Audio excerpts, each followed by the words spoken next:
Latvia Weekly, your independent guide to the news in Latvia, with your hosts, Otto and Joe Horgan.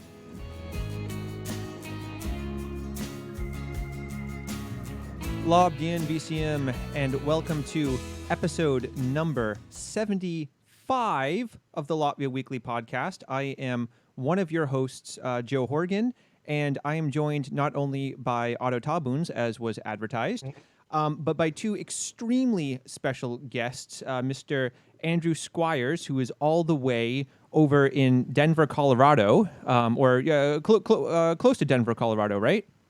Close, just north. Yes.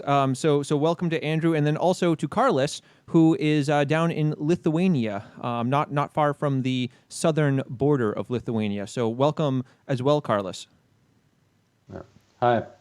And Andrew and Carlos, so they are the people, for those of you who have listened to the show before, they're the people that I always am very grateful to every single episode. I always give them a shout out. I always say thank you because they are the people on our Facebook page, which if you've not subscribed to yet, you can go there. You can also watch this video live, as some of you are doing right now. They are the ones who work very hard every day updating these stories of the day. So thank you guys very much. I am very, very, very appreciative of your guys' work. And since we made it to episode 75, we asked them to come on the show finally. Andrew, this is a very big favor because it's it's like 8:30 in the morning over in Colorado. Yeah. Yep. And Carlos, it's also a big favor, as well, because I know that you're very, very busy. So we're in a bit of a celebratory mood, even though, yes, the pandemic is still happening, okay, as we all know, everywhere in the world. Hopefully you're watching this from a brighter future where, you're looking back and wondering what happened in 2020, and then, there's a distant memory. But we are in a celebratory mood because not only did we make it to 75 episodes, but we have Lieldienas, which is our word of the day, or Lieldienas, which is the Latvian translation of Easter. But Otto, you can take us through what exactly does this mean, Lieldienas, for those of our Latvian learners out there? So literally it means the big day, Liela meaning big, and Diena as in day.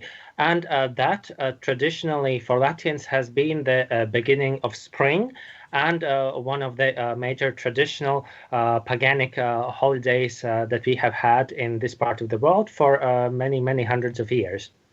Yeah, which is, funny you mentioned paganic holiday because, most people associate Easter with Christianity, with, what Christians celebrate as the resurrection of Jesus Christ. But, it's also, Easter is much more complicated than that. Even in America, even in other countries where there's, egg coloring and stuff like that, because that's associated with fertility holidays, like you mentioned in the spring, the beginning of spring. So, here in Latvia, it's wonderful because we have Good Friday, or Liela Piekdiena, free from work. Well, at least a lot of us do, if depending on where you work. Then Saturday, then there's Sunday, and then there's also Otra Lieldiena, which is wonderful as well. Easter Monday, that's just such a wonderful concept. Don't you wish, Andrew, in America that we had Easter Monday? Wouldn't that be wonderful? I do. It would be fantastic. Yeah, and so here in Latvia, they, or we also have egg coloring, but it's usually done with some natural materials. It's usually done with some different leaves, some different. Oh, I have light coming in on me right now. I feel like I'm really celebrating Easter. And it's usually the egg is wrapped in some kind of tights, usually as well, and they're boiled. Usually in America we just color them with some kind of chemicals, but it's a very fun thing to do. And then on Easter itself, usually you also swing on a swing as well. There's a bunch of these really cool traditions. Andrew and Carlos, since you're not physically in Latvia right now, do you still observe some of these Easter traditions? We do. I live far away from most of my family now, but when I was with them, we would certainly not swing, but we'd color eggs and have dinner together, but only on Sunday. And what about you down in Lithuania, Carlos?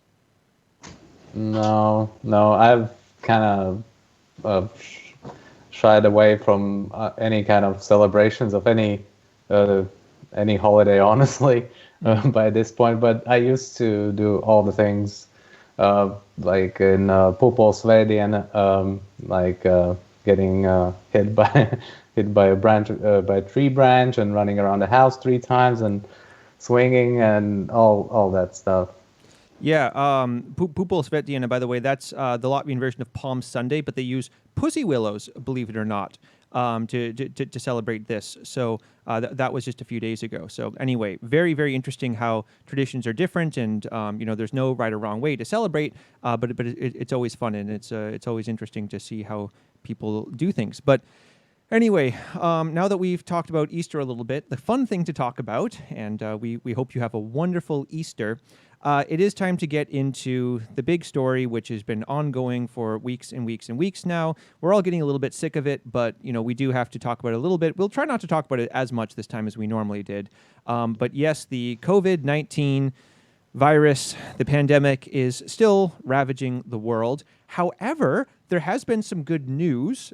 We've seen in some European countries such as Italy and Spain and even Germany, it looks like there are some signs that, at least for now, the peak has been hit, and some of these measures that are in place that have been controversial, we've talked about, whether or not they're the right way to go about this, quite a bit on the show, and different people have kind of disagreed about the extremity of how much they need to be.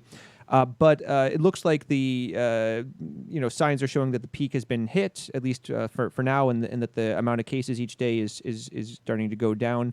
So that is very, very good news. And I think just about all of us would like this to be over with. Of course, it's not going to be that simple. It's going to be some time before some kind of vaccine is created. So we do still need to observe these measures that have been put into place. And here in Latvia, the government has extended the emergency situation by 1 month. That was the decision that was taken a few days ago. And the good thing is that originally they were talking about extending it by 3 months. So, although 1 month is a lot longer than anyone would like to, have to do some of these things, it is definitely better than 3 months. So, Otto, do you mind explaining a little bit? So what exactly does it mean that the situation is extended by 1 month? Because there's been a lot of confusion, especially in the expat community, over does this mean that, for example, everything's going to go back to normal in a month from now, or what exactly does it mean that they're extending it by a month? Well, as we discussed it on the last show, the government had the opportunity and would have the opportunity to extend this to up to 3 months, because that is what the current legislation would permit. It wouldn't be possible under the current law to extend it beyond that. But the government has taken a cautious yet at the same time a reasonable approach in extending it by 1 month in a time, and this apparently seems to be also a measure that has been coordinated on the European level, because what we heard, I believe it was from the European Commission, was that they would also recommend to extend this state of emergency or these extraordinary measures to up to the middle of May. So that coincides with the extension of our term, and probably our foreign ministers had a good discussion about this. This means that many of the measures will still stay in the place, and the government has these extraordinary rights to limit, let's say, the possibility of assembly, certain aspects of free movement, and also restrictions in, let's say, the operating time of establishments, and perhaps also this limits to operating certain establishments during this time. So probably most of these measures will stay in place. At the same time, we may see that if, let's say, the statistics gets better or the situation in Europe gets better, we may see these measures being taken out one by one as the situation permits the government. Sorry, at least when it comes to education. So the current word right now is that probably it's unlikely that we're going to go back to having in-person lessons. However, the exams, so the Minister of Education just a couple hours ago came out and said that they are planning on still having most of the exams and maybe decreasing the amount of content in the exams. Nothing is set into stone yet, okay? So no matter what, just because the situation has been extended by a month, it doesn't mean that everything is just magically going to change. However, one kind of positive thing that's come out of this, so there is this TV channel that we talked about last time very briefly called Tava Klasse, which is set up by the Ministry of Education. It is available on cable broadcast here in Latvia on the Sports Center channel, and then also on Re TV, which is like regional TV. There's different branches all throughout Latvia. It's regional television. And basically, the way it works is on these two different channels, there are 20-minute lessons each day. You know, for example, there's 20 minutes of English for 5th grade, then 20 minutes of math for 3rd grade, and then 20 minutes of, for example, sports for everyone. And so far, it's been a smashing success. It is now the #1 most watched channel in all of Latvia. So congratulations to the Ministry of Education for putting this together. You know, and it's cool because I think this is a very creative solution. It's very easy. As a teacher, I will admit we do like to kind of criticize the ministry for different things. We don't always think that they make the right decisions about this or that. But I do have to hand it to them. This was a very cool idea. I wouldn't have thought of that. And it seems very useful. We've gotten good feedback about this TV channel so far, that it's been helpful for students, and that also even some students who haven't been so successful in in-person lessons, who might have some problems with bullying, have found it very, very useful. So you might even see some familiar faces on there pretty soon.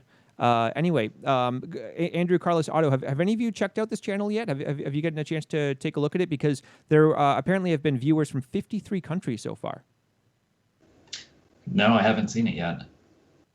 No, me neither. I actually had no idea it's going on. I will check it out. Sounds very actually interesting. Yeah. So I haven't seen it either, but I've heard that in one of the lessons, I think was it the music lesson, that they also involved Renārs Kauper. So it's also an interesting way, perhaps, how to not only provide this crisis management education, but at the same time also make some subjects more interesting by involving people that have a wide popular appeal. Yeah, and I like this idea because it's not just, trying to do what we normally do, but just through distance learning. It's like, okay, well, this is a completely different situation. Now we live in this paradigm for however long we have to do it. So let's do the best job we can in this paradigm. So yeah, normally, we can't bring Renārs Kaupers into, every classroom, but we can through TV, if everyone's watching all at once. Yeah, we can't have normal kind of tests the way we normally would, but we can do this. So, I think it's a very cool idea so far, and I hope that it stays successful, because it definitely takes the pressure off of teachers to come up with tons of lessons every single day, and and they've been good lessons so far. I've watched a lot of them, and they found some very clever colleagues all throughout the country. I want to hear from you guys a little bit, Andrew and we can maybe start with Carlos, because you're a little bit closer. So we've talked a lot previously about the measures that have been taken here in Latvia. For example, canceling a lot of flights, and also trying to enforce 2-meter distances, things like that. I would say that Latvia's measures haven't been as strict as some other countries, but they also haven't been relaxed as, say, for example, Sweden or some other places as well. What has it been like down in Lithuania, kind of our brother country in the south? What has life been like in Lithuania during this crisis? Well, Lithuania took a completely different approach right from the start. They started, they pronounced emergency status already in, I think, start of the March, or even in February, might be, I cannot recall. But yeah, so the government's response has been very, I would say, over-exaggerated, but people's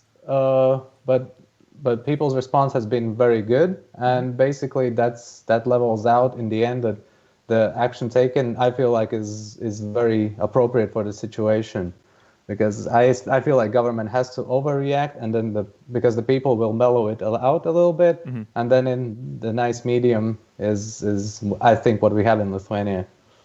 But a lot of strict measures, like Easter, for example, all the cities will be closed with military. No one can enter and exit the city.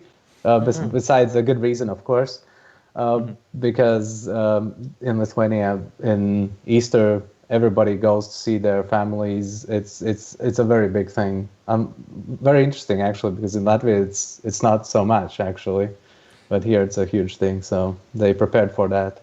Sorry, the reason I was giggling for a second was not because of anything you said. It just reminded me. One of my high school students told me that the Pope had canceled Easter, which I said that it's not like in a lot of Christmas movies, Santa cancels Christmas because apparently he has that power. But I explained that the Pope can't cancel Easter. It still happens regardless. But they can cancel some Easter events, but Easter still happens. And they're like, oh, okay, Yeah. So At least not beyond the Catholic Church, of course.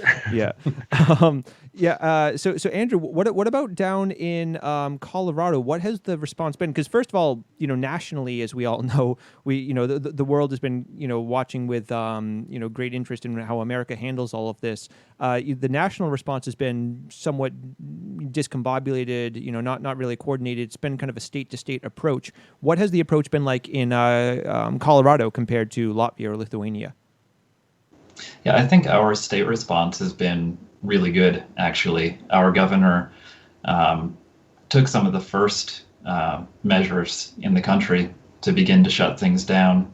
Schools and many businesses have been closed for about a month now. Some of the parks are closed just to keep people outside but away from each other. So overall, I think the state has been doing a pretty good job. We've had, at last count, 193 people who have died from COVID. And we have a population that's only 3 times the size of all of Latvia. So it seems like a lot compared to what Latvia is seeing in terms of people affected by this. But overall, I think the state has been doing a pretty good job. Mm-hmm. Yeah, thankfully, here in Latvia, we do not have nearly as many deaths. The current amount I've read was 3, if I'm correct. There's been 3 deaths so far from COVID. And again, by the time that you hear this podcast or watch this video, it could be a lot more. Or hopefully not much more. Hopefully it'll stay just this amount. I'm pretty sure it was 3. But Well, I think that for the third one, they weren't sure exactly whether the virus was specifically the cause, because at least with the statistics that I saw earlier today, we had 577 cases, out of which we had 16 recoveries and 2 deaths that have been confirmed in connection with this. And the third one is, I believe it's still in question. Yeah.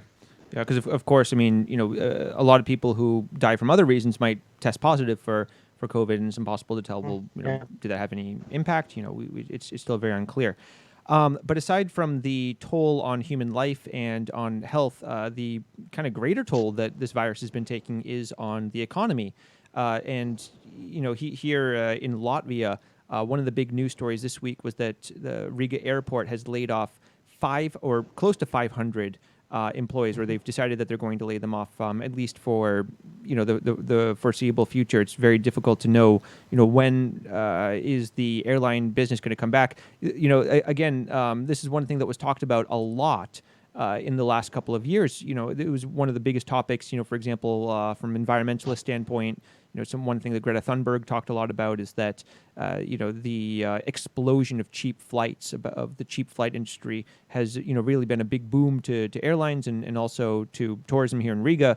Obviously that is something that has taken a big hit, and even when the emergency measures are lifted, a lot of people are going to be very careful before they go on any kind of vacations as well. So this is very, very bad news. The good news, though, regarding flights is that there are new repatriation flights that have been announced by the Ministry of Foreign Affairs. So these are flights if you are stuck in another country and you want to get back to Latvia, then these are flights specifically for that purpose, because there are people who weren't sure if they wanted to come back or not, and now they might be regretting that. I have some acquaintances who are in Spain right now, and have kind of tried to ride this out as much as possible, but they're basically up to here with life in COVID in a foreign country. So they are there's at least flights from Frankfurt and Amsterdam that are planned for the 15th of April. So hopefully there will be more opportunities like this in the future.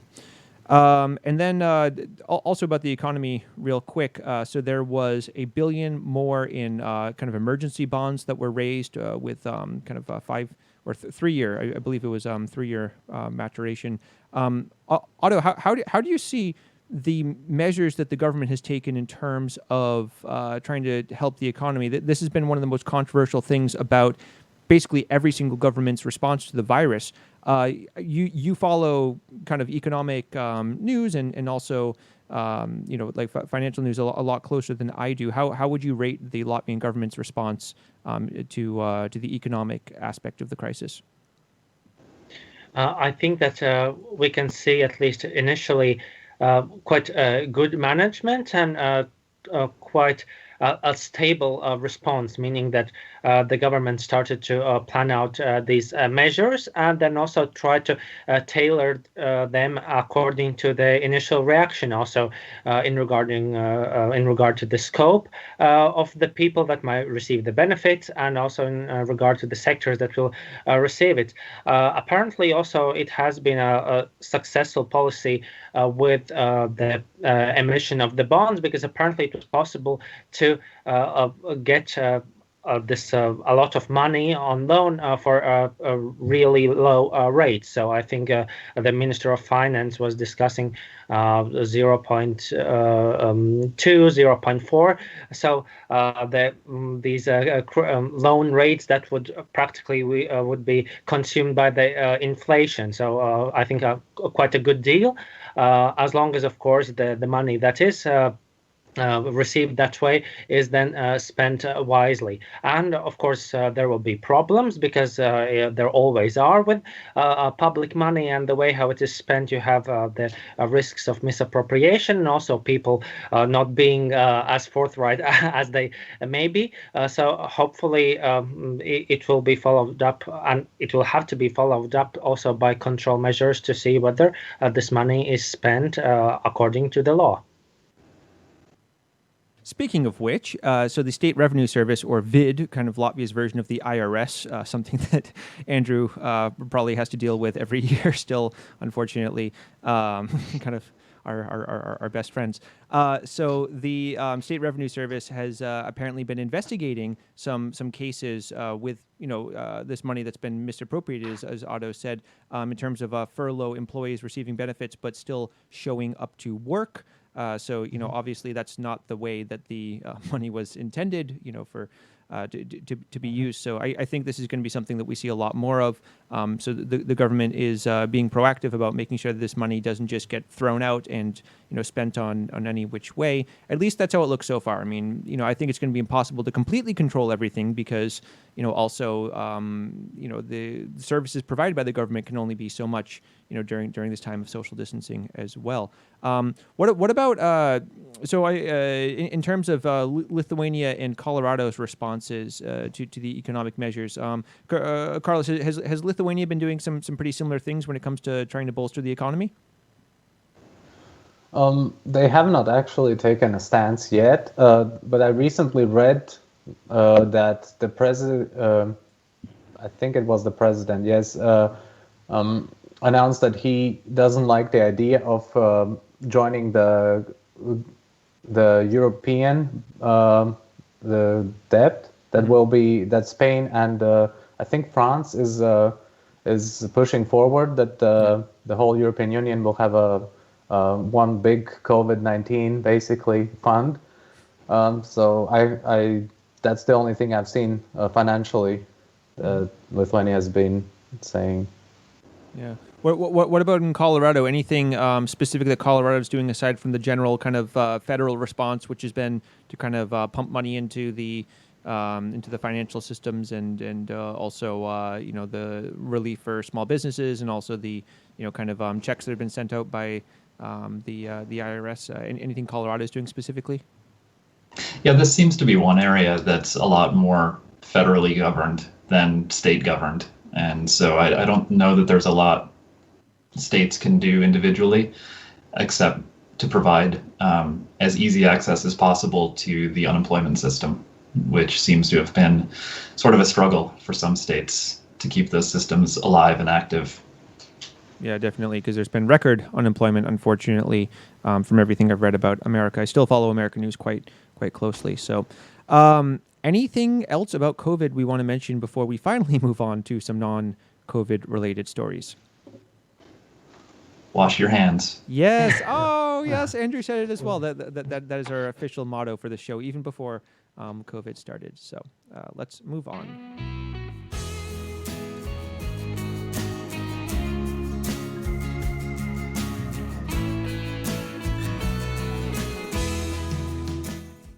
So before we get into the kind of domestic stories, which we have to talk about, which are not related to COVID, we have some comments from some listeners. First of all, apparently one of our listeners in the UK says that there is Easter Monday in the UK as well. So that is very good news to hear.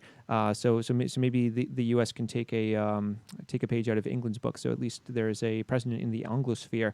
Also, there is one guy who said, "Yo, Carly." So, Carlos, you already have a dedicated fan.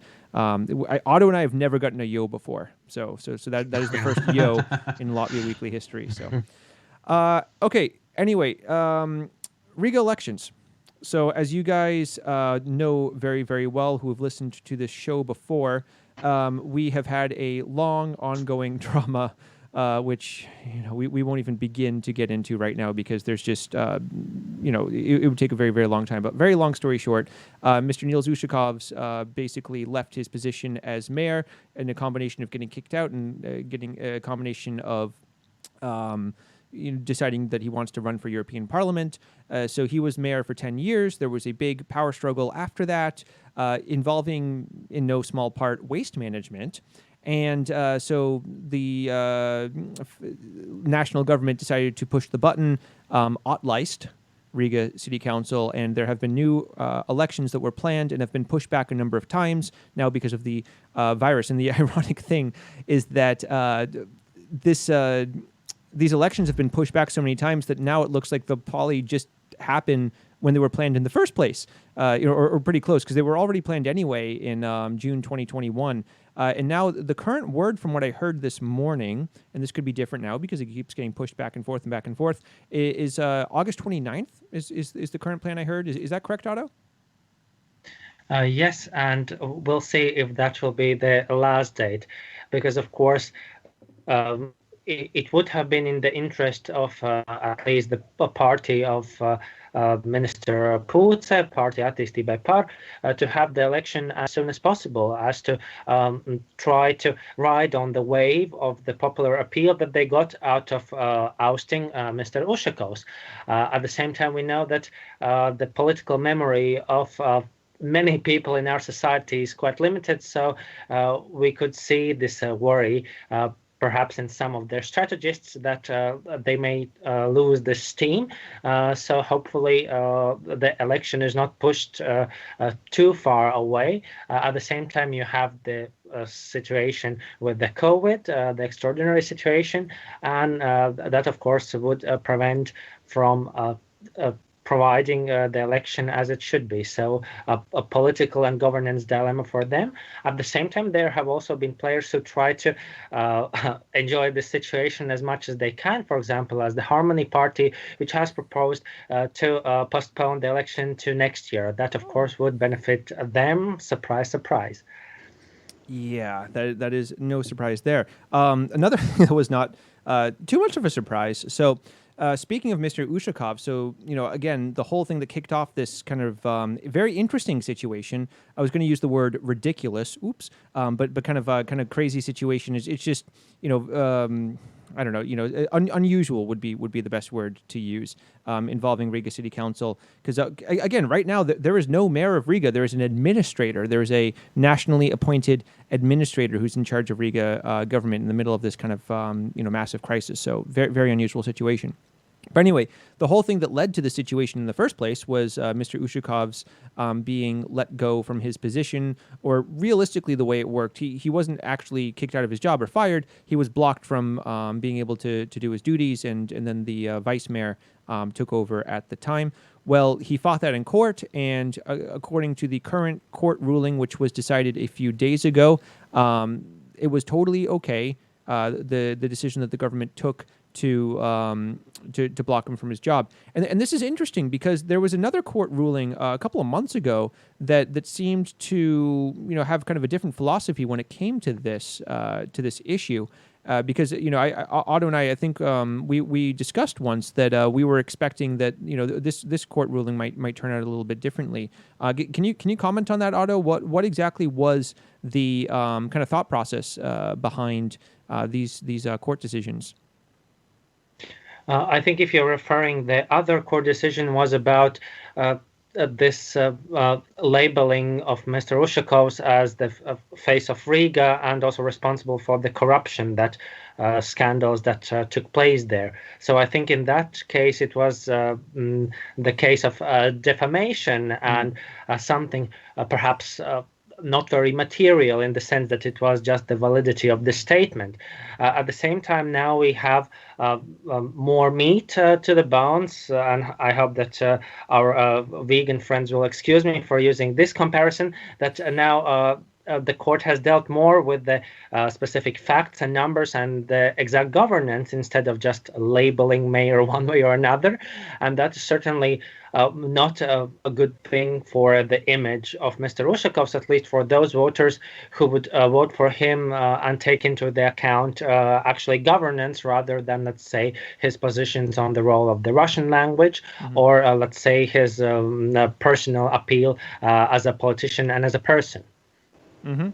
And of course, he's going to appeal this decision to higher courts, and he can take this pretty far. But it'll be interesting to see how this goes, because Mr. Ushakov's was, at least for some time, this has been talked about in quite some time. He was talked about as a possibility for being the mayoral candidate for the Saskina party, and coming back and maybe trying to win his old job, which would be, I think you put it once, Otto, ludicrous. I think that was the word that you used. Very, very, very, very appropriate word. Andrew and Carlos, so you've been following this story, from far away. I like to say that I'm kind of an outsider, sitting back, sipping my coffee, watching this comfortably from Jelgava. By the way, Carlos, in honor of Lithuania today, I have a Lithuanian coffee mug. I brought this out just for you.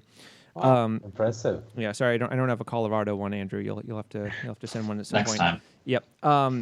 But do you guys have any comments on the situation? Because again, you've been following it from kind of far away about how this looks, or just anything you'd like to kind of mention about this whole debacle, I guess, this whole Riga City Council situation. It seems to me, I mean, we have a phrase, grasping at straws, and if he's continuing the appeal process throughout, after having been kind of beaten down at every opportunity at this point, it seems like he's just continuing to reach for whatever he can. And in Brussels, it seems like there are a lot more important things for him to be worrying about these days. That's just my take. Yeah. Carlos, anything to add? Yeah, it's very interesting how quickly he fell. Like, that's something that really surprised me, because for so long he was literally the face of Riga, and now suddenly he's completely gone, and by the looks of things he will not come back anytime soon. Yeah. Especially the more he tries to appeal and to get in, it's just getting worse and worse for him. But then again, if losing is becoming a European parliamentarian, and getting like what is their salary? It's something like 6,000 euros a month, Yes. which is much higher than what any government officials in Latvia make. Then I think all's well that ends well for him. Definitely, and most Latvian politicians have some kind of second act. So we'll see what his is.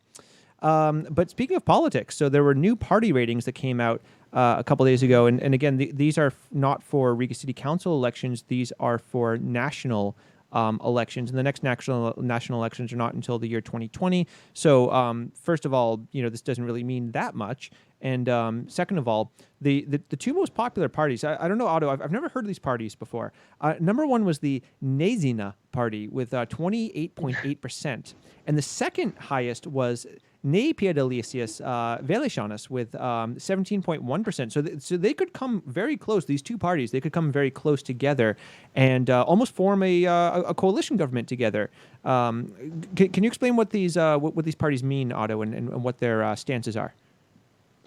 So I think it's now the time to go back to the words of the week, because the second one after Lieldienas would be Nezina, or that would stand for don't know, literally. Mm-hmm. So zināt would be to know, and ne is the negative prefix. So that would be the 28.8%, which is not very surprising, because we would always have a lot of people who would actually, at least to the pollsters, would announce that they are not sure what to vote about, or perhaps they have 2 or 3 choices that they are considering voting for, and then just when they go to the election, then they actually decide. Mm-hmm. At the same time, we also have the next one, which is the Nepiedalīsies Vēlēšanās, or will not participate in the election. So the people who either have not the time or the interest to participate in the political process, either for having something more fun in their mind to do at that time, or just being sick and tired with what they see is the quality of work of the establishment. And that apparently is 17.1%, which as always means that if you have the 28% who don't know and the 17% who won't participate, then we have practically like close to what is it, like close to half of the people who is a very big question mark, and this the card that can go either way, which mm-hmm. is why it is very difficult at times to forecast which party will get what at the election, because so much turns out in the last moments before the ballot is cast. Yeah, and so in terms of the actual parties, which are not my kind of stupid jokes, Saskaņa, which is the party of Niels Ushakov's, is still in first place as they have been for almost a decade now, probably, with 14.8%. So these are among the people who have made up their minds.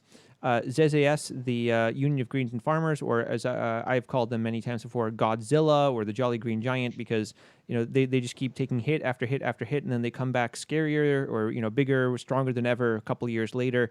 They were blocked out of this current coalition government, but I think it's very plausible that they could end up possibly even forming the next one. Well, we'll have to see if their fortunes continue doing better. They're at 8.6%. And then all of the coalition parties, it's very interesting, are, well, with one obvious exception, all of the coalition parties are pretty close to each other. So Jauna Vienotība and Nacionāla apvienība, or New Unity and the National Alliance, they're both at 5.8%. Attīstībai par, I was a little bit surprised they've dropped a little bit, but again, these numbers are so close to each other that they're almost meaningless at this point. 5.6%. Jauna Konservatīva Party, or the New Conservatives, 4.8%. And then the one outlier is the KPV-LV party, the party formerly of Artis Kaimiņš and Aldis Gobzems, but now kind of lacking a charismatic leader, because this is the very populist party that came in. They are at just 2.2%, and does not look like they would probably be included in the next government. I'm curious, Andrew. KPV-LV was very popular among Latvians who are living abroad. And well, they're also popular, among Latvians living here as well, because they were the second most vote getting party. But specifically, a lot of their support came from Latvians abroad who spend a lot of time on different social media, different Latvians abroad group.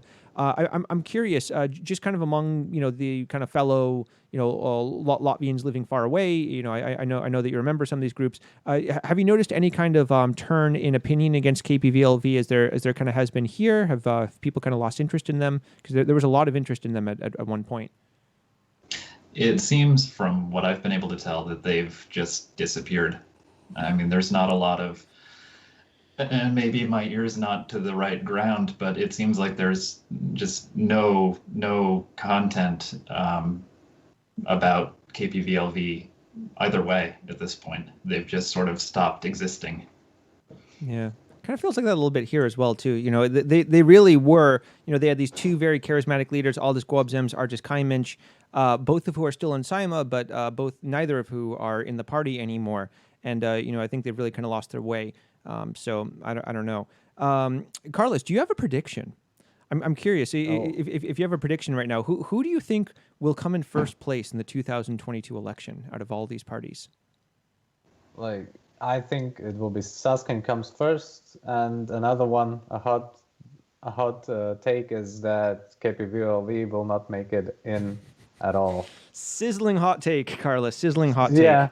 Yeah. Because they came in, they got the votes from the people who usually didn't vote. Mm-hmm. The younger audience, or who didn't know what to vote for, and now I think everybody will return to not knowing what to vote for.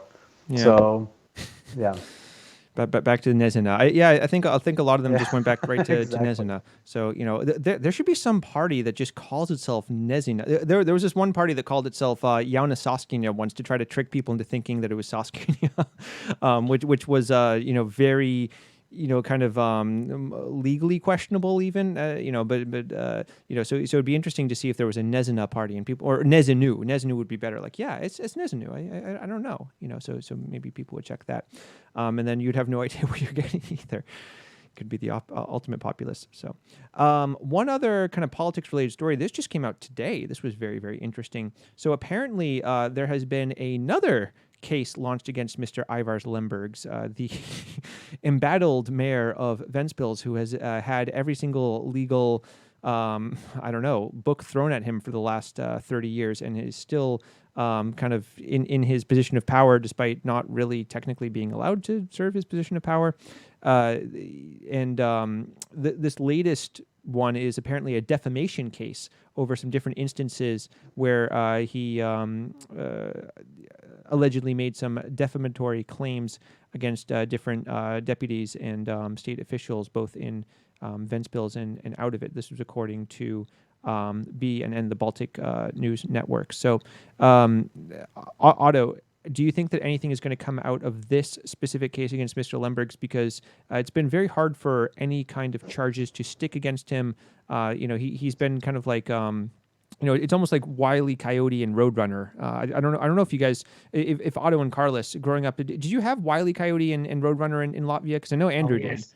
Oh yeah, we have. Yeah.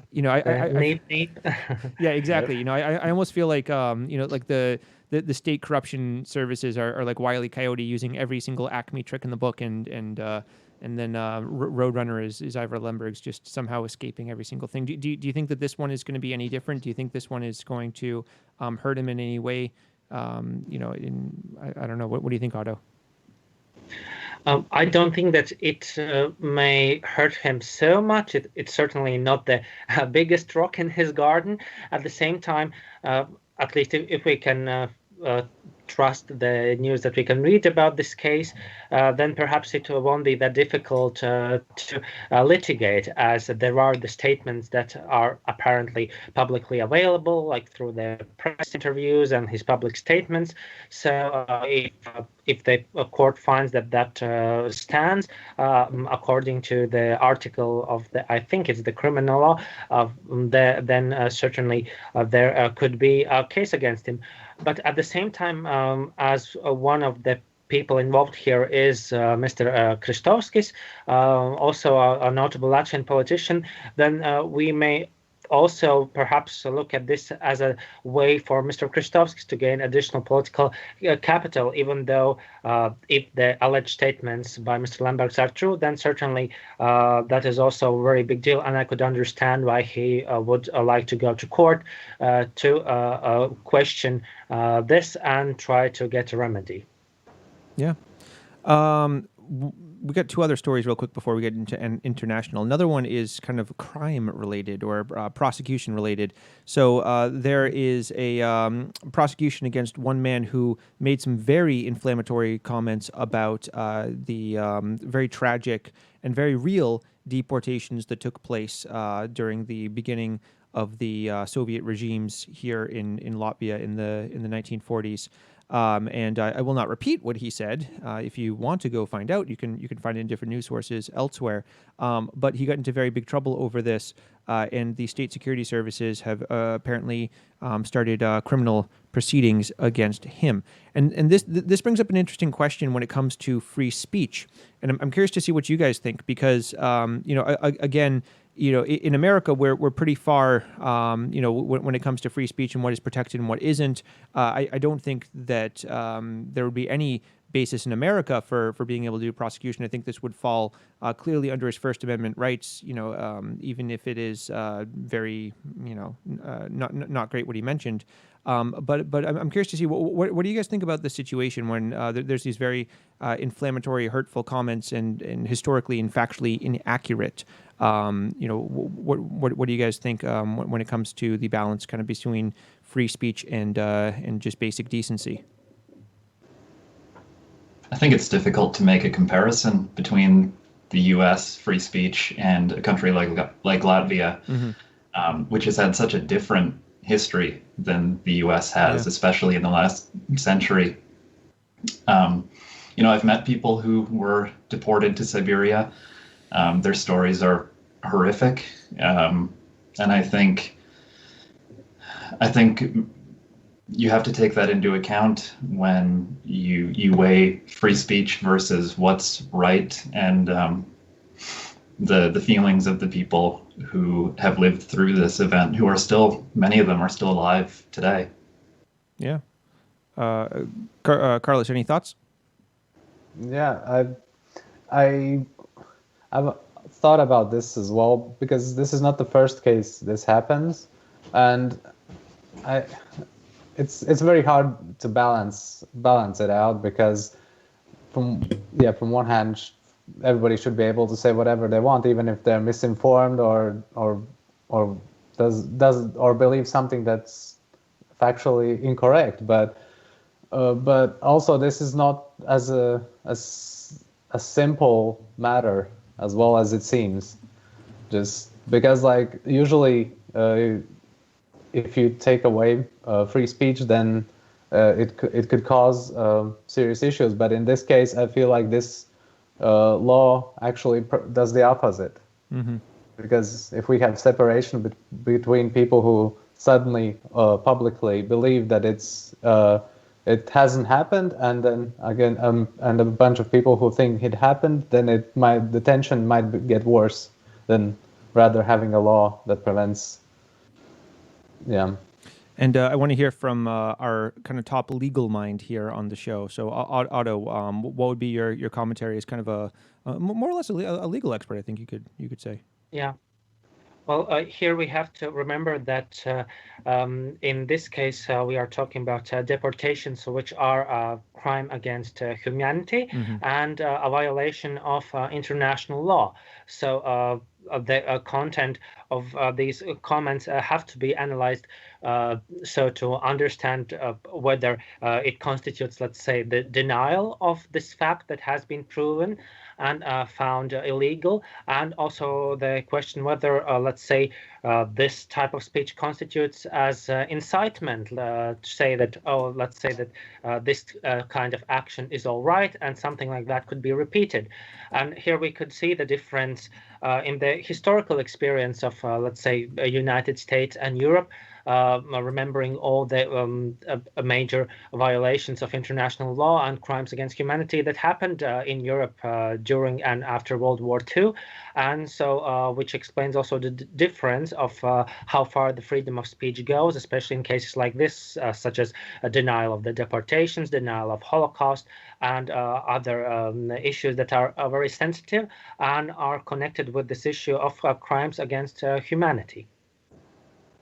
Yeah, and these are all really great points, because I am generally, a pretty big, supporter when it comes to fairly unlimited free speech, aside from, things like yelling fire in a movie theater. But I do think it's important, especially as Andrew mentioned, to, keep in mind that every country's situation is different, and that, we do have to be respectful of that as well.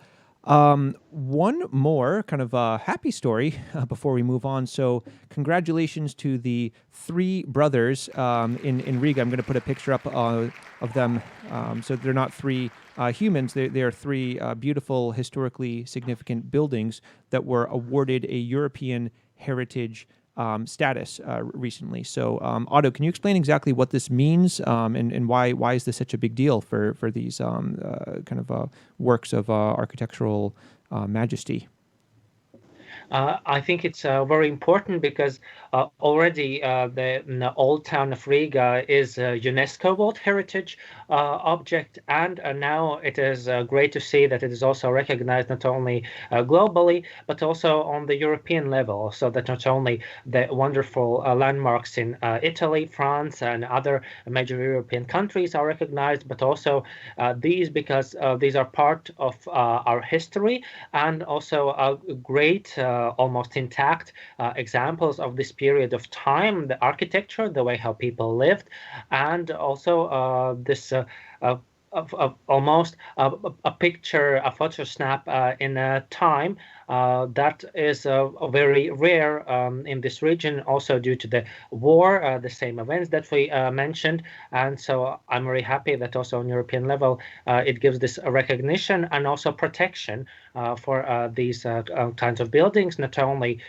to help our tourism industry once the borders are back open, but also to prevent them from being, let's say, torn down or being changed in a way that the architectural heritage goes away. Yeah, Carlos, I'm 100% sure that you've probably visited these buildings before, at least on the outside. Andrew, I'm curious, in your trips to Latvia, did you ever visit these buildings when you were in the center of Old Town? Yep. Yeah, we did. I've seen them a couple times. Can you go inside these buildings, or can you just see them from the outside? I don't. Otto, do you know?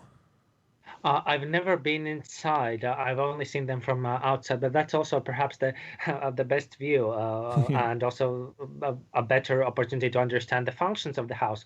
For example, why it is this triangular shape, and you have the winch at the top of the roof, because at that time they actually gathered all of their valuables, not, let's say, in the basement, but actually upstairs. So let's say if the burglars, or let's say the Swedish, Polish, Russian imperial armies come, then you can at least try to use your sword in the one hand and try to prevent them from going upstairs. Yeah. Well, anyway, congratulations to them, and I do hope that you visit them when you finally come back to Latvia after this whole pandemic is over.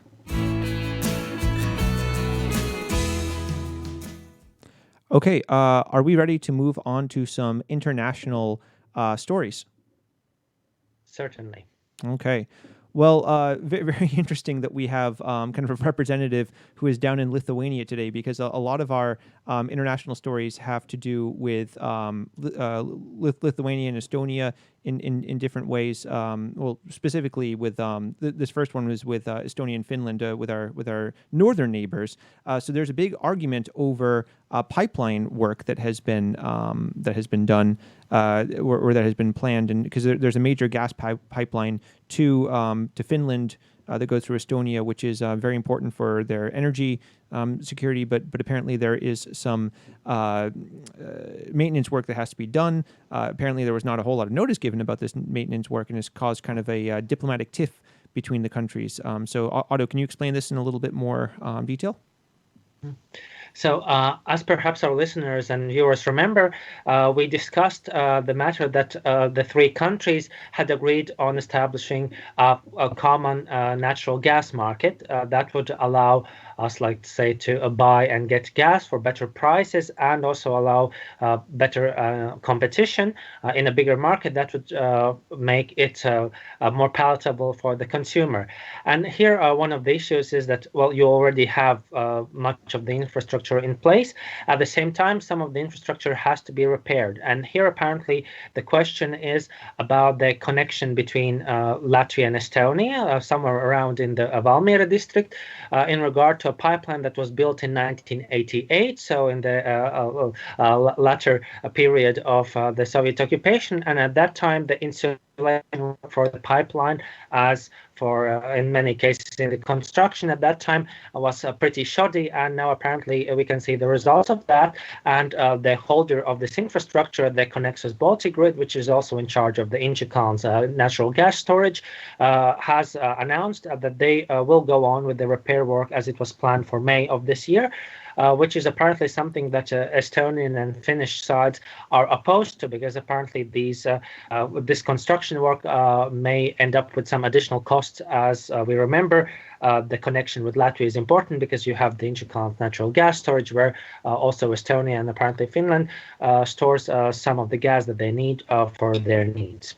Yeah, and kind of another example of some kind of like little sibling squabbling here in the Baltics. So there's apparently a milk war which has been threatened. So right now there's an oil war, or an oil price war between Russia and Saudi Arabia, which is not doing any wonders to either of their economies. Now apparently there is worries of a milk war, which is so Baltic. I can't even handle it, because we're just such milk based countries and cuisines and everything. So apparently there's this price war right here. Have you heard anything about this down in Lithuania, Carlos? No, actually, first time hearing it. I haven't noticed anything, even in Lithuanian news. Yeah, I really have no idea. Do you think, Otto, this is going to have any kind of threat to the economy in the long term, or is this something that you think we can kind of work together on and try to find a positive solution to? Well, it is interesting that it seems that the case for this is this interest from the Lithuanian controlling authority to check the quality of milk coming in from Latvia and Estonia, which happens to make up 1/3 of the milk that the Lithuanian milk producers get. And you could frequently see, I can also see that in Jelgava, you can see it also in other places in Western Latvia, in Southern Latvia, that most of these milk cars actually go from Latvia to Lithuania, because you would have the major chains, such as for the Maxima market chain, supermarket chain, and others. So actually, most of the milk cars go to Lithuania, and many of the Latvian farmers sell their milk to the Lithuanian companies. At the same time, if the Lithuanian controlling authority would clamp down on that, then these Lithuanian factories would run out of milk to refine and then to make cheese and curdle milk out of that. So probably I would expect that the Latvian farmers would find another market for their milk, because we have there are opportunities, and also in Latvia we consume a lot of milk. At the same time, probably it may be a bigger problem for the Lithuanian economy and the project that they want to put in their own supermarket chains. Mm-hmm. Yeah, but again, these kind of little squabbles that happen, these are more the exception rather than the rule, because we have a lot of positive news when it comes to Baltic cooperation as well, because apparently there is a new military agreement that's been signed between Estonia and Finland for a army mobility system that was reported by the English version of LSM. So apparently this was something that was planned between Latvia and Finland. Now Estonia is going to be included in this as well. So Otto, you can probably comment on this in more detail since you're the security guy. Yeah, so that is great news for our security, as hopefully this will bring down the cost of each unit of the military vehicles that to be procured, and will also provide for the capacity defense for Latvia, Estonia, and Finland, because of course, if you have a common military vehicle, then of course you can share, let's say, the costs for repair, and also it is then cheaper to do these repairs, cheaper to source these reserve parts, and that certainly then ends up with a smaller bill for the military sector for all three countries. Mm-hmm. And apparently, as well, Latvia and Estonia are cooperating on a hackathon against the coronavirus. So they're different IT experts in Estonia and Latvia are going to come together and try to come up with creative technical solutions to a lot of the problems that have been caused by coronavirus. Not just the virus itself, but the secondary effects that we've been talking about in great depth in this episode. So again, it's very good to see. So Carlos, you down in Lithuania as well. We are more brothers than we are some kind of rivals or anything like that. So. I don't know. How Lithuanian do you feel now, Carlos? You've been living there for how long now? 6 months, I think. Yeah, 6 months. I I don't feel very Lithuanian. Barely can speak a word. Yeah. And then it's wrong because it's not as simple as it seems at first. Yeah, people always think that Latvian and Lithuanians can kind of understand each other, but although they're closely related in terms of the language tree, they are not mutually intelligible as Norwegian and Swedish might be, or British, Irish English and American English. Well, most of the time it's mostly mutually intelligible. I don't always understand all my my Irish friends or relatives. So. Anyway, one last story though for international section. This is probably the last for least. Last but not least, the most important for the last one. I'm going to let Otto take this one away because this is your specialty. I can't talk anymore today. So tell us about Russia and China and what are they up to? So. Another surprise that China and Russia have been the main sources of disinformation during the time of the coronavirus pandemic. As it was reported by the director of the NATO Strategic Communications Center of Excellence, who spoke with the Latvian radio. And we can see that there are now a number of researches going on to see what of the information is legitimate and especially what of it is not, so that we do not forget that we have this one crisis on our hands, but at the same time we do not forget that major powers have their own interests and they are trying to push it any way they can, also in trying to use the coronavirus crisis to their benefit. And it was interesting that Mr. Sarts noted that the amount of misinformation from Russia is decreasing. At the same time, apparently, we could see a constant flow of the information from China, which could also be perhaps part of this damage management in trying to avoid being blamed as the main source of this virus, and then the question of how they managed it, and trying to get the attention to other parts of the world, and perhaps to try to put as much as possible these variations of what the story is, so that it would be, let's say, more difficult for other countries to get out of it and to try to make them use their resources in other ways, and at the same time increase their political clout. Yeah, it's a tricky issue because I do have quite a few Asian American friends on Facebook, who I've been seeing some posts from, and and they feel kind of between a rock and a hard place on this. Especially I have one former student who was from China and came to the U.S. when he was something like 15 and 16, which I have massive respect for him doing that, because I would have been terrified to do something like that when I was so young. But he feels kind of threatened by this because there have been a lot of hate that's been spoken and against not just Chinese but Asian Americans in general, who, and we've seen it in Europe as well, unfortunately, that there was different anecdotal reports of that, but on the same time, at least this one student that I have, he speaks very, very critically of the Chinese government and the response that they've had, because again, it's not up to the people of China to be responsible for everything that their government does. So it's a tricky balance. Of course, we do want to put blame where blame is required, but at the same time, we don't want to put a target on the back of of individual people, like has been the case with certainly not. Yeah, calling it the China virus, as President Trump has done, which has been heavily criticized as well. Before we move on from the international stories, I just want to mention we have one comment that was just written: "Great co-hosts, thanks, Joe." So I don't know exactly what that means. I don't know.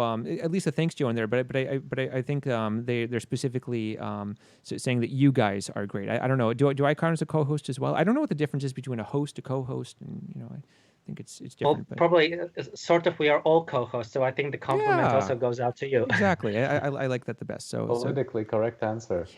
Yes, exactly. So I like that one the best. Otto, I'm everybody wins. Exactly. So anyway, speaking of America, okay, so Andrew's in America. Well, we weren't really speaking of America, but we are now because Andrew is over in America. Otto, can you tell us about this week in history? What does America have to do with something that happened on April 9th, 1919, 100 years ago? No, that's not 100 years ago, 101 years ago. Exactly. So with pleasure, because although like today, even under a crisis, we do have food surplus and food security, there have been times when that has not been the case, especially as was in April 1990 during the time of our independence war. And at that time, I want to make a shout out for the American Relief Administration that relieved Liepaja and Western Latvia from famine at that time by delivering 1,200 tons of grain. That helped both the individuals and citizens and also the soldiers and prisoners of war of other armies that were at that part of Latvia at that time. Yes.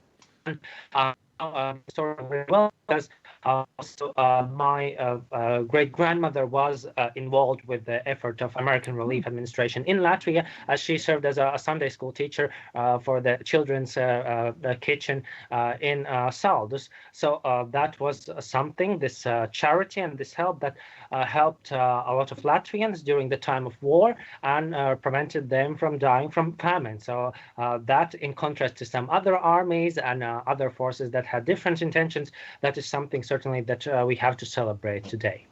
Yeah, very nice. And it's America and Latvia, despite being so far away from each other, have always had a bit of a special relationship, I think.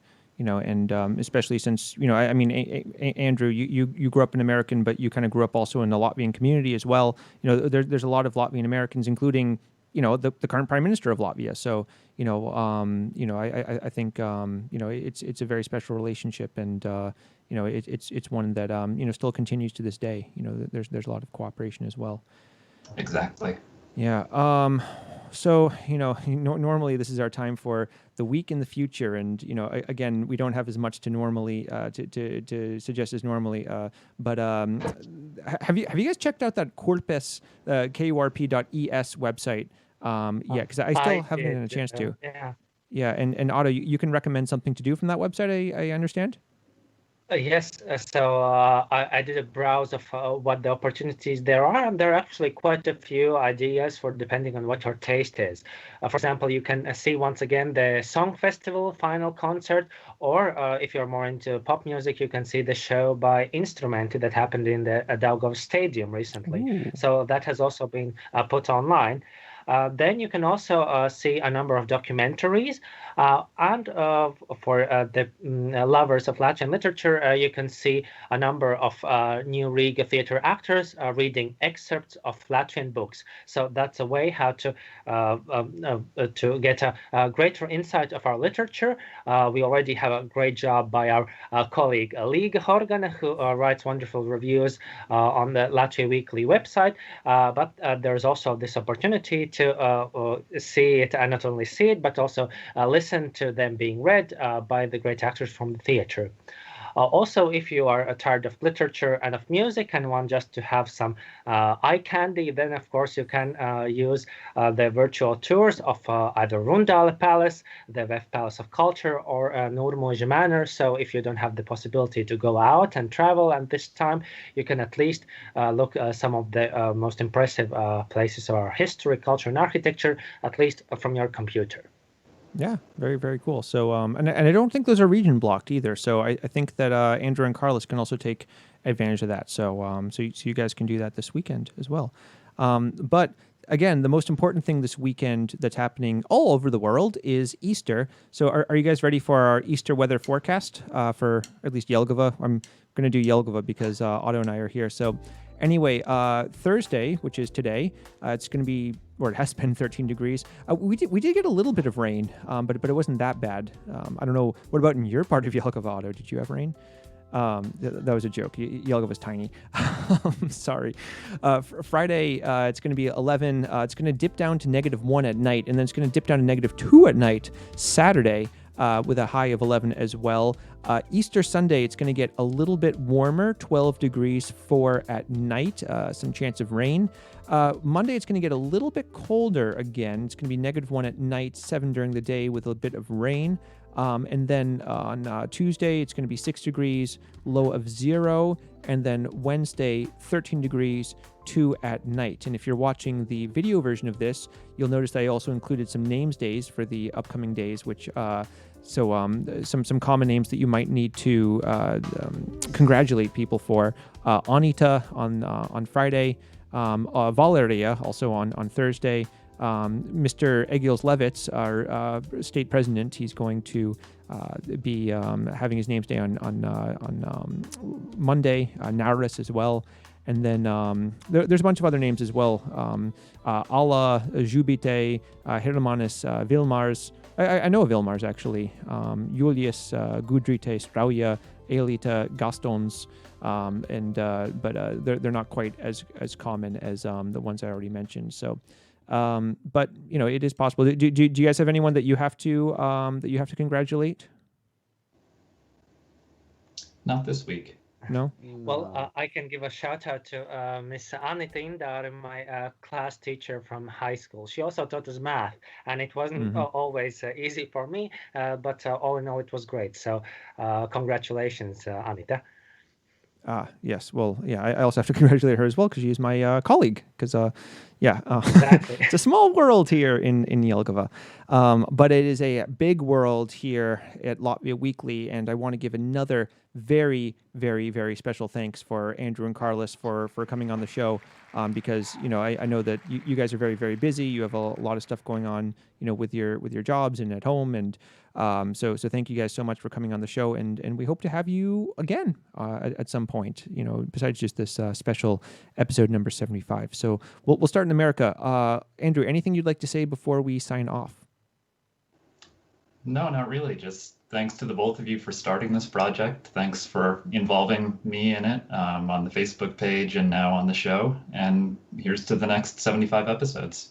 Yeah, I love this. Thanks for involving me. I mean, you know, this is just wonderful. I mean, look, you work on this as much as Otto and I do, honestly. You know, both you and Carlos. I mean, you guys work on this every single day. You know, Otto and I can kind of, you know, it's very helpful for us too because we can look and be like, oh, let's, you know, look at what the stories of the day were, and we can add that to our show documents. So that's very helpful always. Sure.